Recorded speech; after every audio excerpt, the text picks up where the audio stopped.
Hello, I'm Gary D, and this is a clip from Gary D TV. I was going to do a full podcast and video tonight on gun control. I think it's a very important subject. The thing is that I couldn't do this without having the facts, all of the facts, because I don't want to be someone that just spouts out or spews out bullshit that isn't a fact. But I have learned some important stuff about how kids from 19 to 1 have died of mass shootings in America since January 1st. The reason why this certain particular subject touches me so hard is because my wife is a school teacher. And when she's not working and it's summertime, she works at King Supers part time.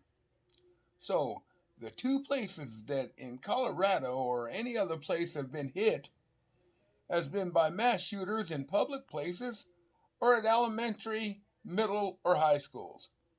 I worry about my wife every time she goes to work. In fact, there should be some sort of insurance on mass shootings for teachers. That's how bad it has gotten. My wife would never quit work, ever, because she loves those kids. But at the same time, she worries about going to school every day. Now, some of you say that you want these schools to have one entrance and one exit. You want cops posted all the way around the school with a fence around the school. Let me tell you what that sounds like. To me, that sounds like prison. That's exactly what it sounds like. And why are we even talking about this? Why should we send our kids every day to a prison like environment just to have an education? But hey, let us not hurt the feelings of people who own guns, right? Let's not do that. The first thing that people heard that are gun owners when the Uvalde shooting happened and they started talking about gun control, it wasn't about the children. It was about, they're going to take my guns away. And if that's the first thing you think about, if that is absolutely the first thing that you think about when you hear that, then you should be out of your mind to think something like that. What's wrong with owning one gun? What's wrong with owning two guns? If you want to teach your family how to shoot, then give every member of the family a gun. That's fine. But you know what? Get them tested. Have a psychological test that they're allowed to have one.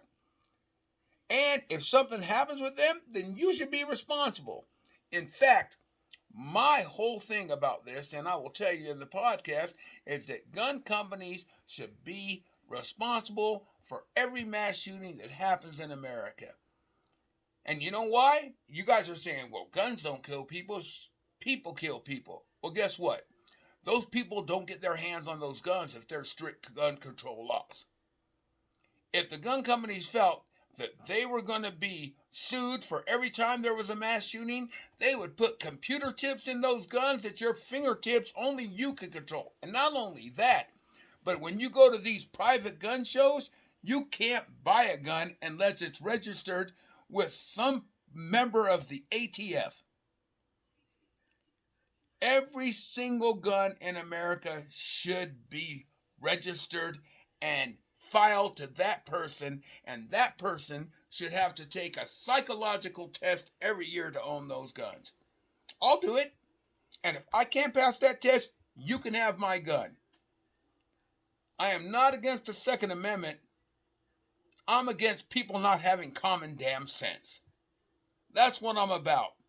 And you don't think about it until it's your child that is in a mass shooting, or your wife, or your daughter, or your son that's in a public place and someone with a gun comes in just because they could buy one. I watched the video on Facebook that my wife showed me. A 13-year-old boy walked into these damn stores, tried to buy beer, couldn't do it. Tried to buy cigarettes, couldn't do it. Tried to buy Sudafed. Couldn't do it. But went to a private gun show in Texas, 13 years old, and purchased a gun cash, and it was legal. Now you're telling me that was the meaning of our forefathers for the Second Amendment? And I'm telling you, you're out of your damn mind. So I will be having a podcast on gun control tomorrow. But I want you to think about something. Just think about it. All these people that are Second Amendment woohoos that think that 70 guns need to be in your house, when a 18-year-old goes into your child's school and shoots him dead, what are you going to say then? What are you going to say then? God forbid. Don't give me the bullshit. Don't give me this Yahoo country ass shit. With great power comes great responsibility. And that ain't no Spider-Man bullshit. That means if you own an AR-15, that means you should be responsible enough to own a damn AR-15. God willing, we will all see this and come to a mind-blowing set of that we can all depend on and know that this is the right situation to do. Because until something like that, I don't even have the words for it. I'm not going to lie to you. Until something like that happens, then we are going to still be wondering and thinking about when's the next time this is going to happen. God bless those kids in Uvalde. God bless the teachers. And God bless the families and the people that have to go through it. But remember, out of all that, you gotta love your Second Amendment, right? Give me a fucking break. I'm Gary D, and I'm out of here.